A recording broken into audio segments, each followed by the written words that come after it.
Good morning, everyone. Every two, every three, and every four. This is Inang Dubai. Welcome to our channel. Please like, share, subscribe. Ang Word of God natin for today ay makikita sa Psalms chapter 37 verses 34 to 40. At ang sabi dito, Wait on the Lord and keep His way, and He shall exalt thee to inherit the land. When the wicked are cut off, thou shalt see it. I have seen the wicked in great power, and spreading themselves like a green bay tree. Yet he passed away, and lo, he was not. Yeah, I sought him, but he could not be found. Mark the perfect man, behold the upright. For the end of that man is peace, but the transgressors shall be destroyed together, and at the end of the wicked shall be cut off. But the salvation of the righteous is of the Lord. He is their strength in time of trouble.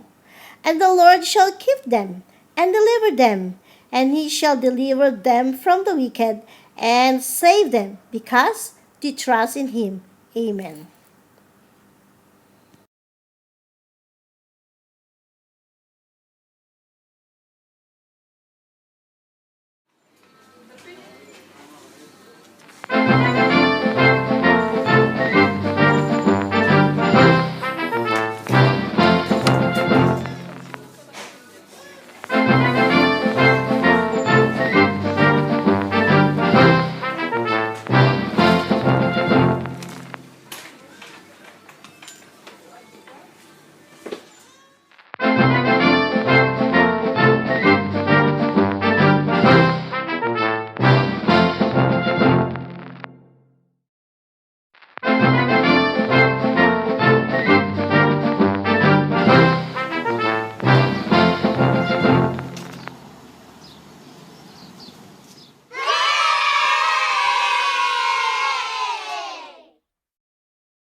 Hello! So good morning sa inyong lahat. So for today, we're going to repot again. So you can see, I'm here at the balcony garden. And you know mga friend, it's an early sun. This is today is Saturday, and it's so bright here. It's already 7 o'clock in the morning, but you see the sun, it's so hot already. About today, ito maganda yung hot ko. For today, we're going to repot my cactus. I think it's big, and big na sa kanyang pinaglalagyan. Kaya, it's time na mag-repot po tayo ng atin na, saan siya ito? Atin na Domino cactus. Kasi malaki-laki niya na. Gano'n na siya kalaki. Tapos may mga baby siya. And this soil since then, hindi ko siya napalitan. Kaya, palitan ko po siya sa akin soil mix. Okay? So, abangan here. So, titingnan natin dito kung ano-ano ang mga soil na ginagamit ko sa akin na cactus. Okay? Ito po, mayroon tayong potting mix. Ano to? Meron siya mga bulk. Piliin natin ito. Potting mix. Yan po. And meron po tayong ito yung wag na sand. Yan. Sand sa desierto. And then, meron po tayong ito. Yung perlite. Ito yung perlite natin.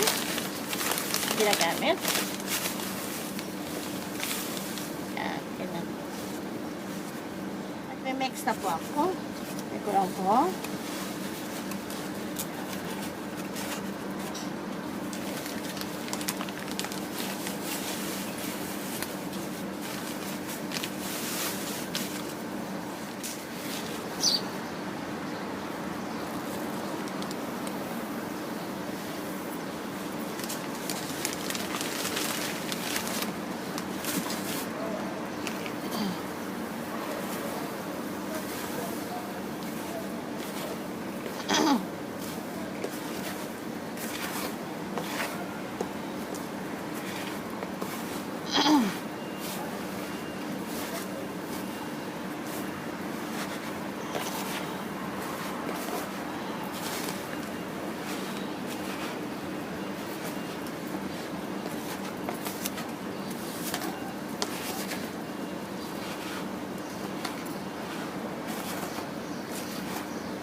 So, ito na po ang atin na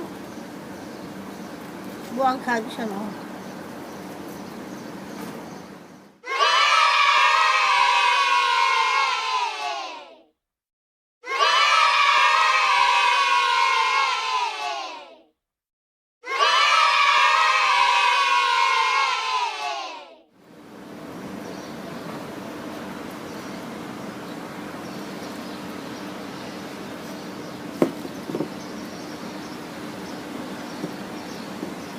Siya i-touch kasi hindi ko na siya pag-i-air dry. So, lagay ko lang sa dito sa atin na. Nakalagay na po ako ng ano dyan, oh. Siya.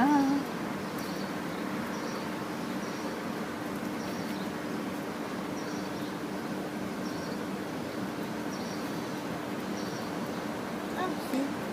Oh, magulang nga niyang baby. Okay.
So, this is the final touch of my cactus, the big Domino Cactus Re Potting with, see, nilagyan ko na ng mga white feather and the white pot na siya. So, be sure na dry yung kanyang soil at don't water it. Maglilinis na ako ng aking balcony garden. So, please don't forget to subscribe, like, and share this video. Hit the notification bell so I can notify you for my next video. Thank you for watching. To God be the glory. God blesses everyone.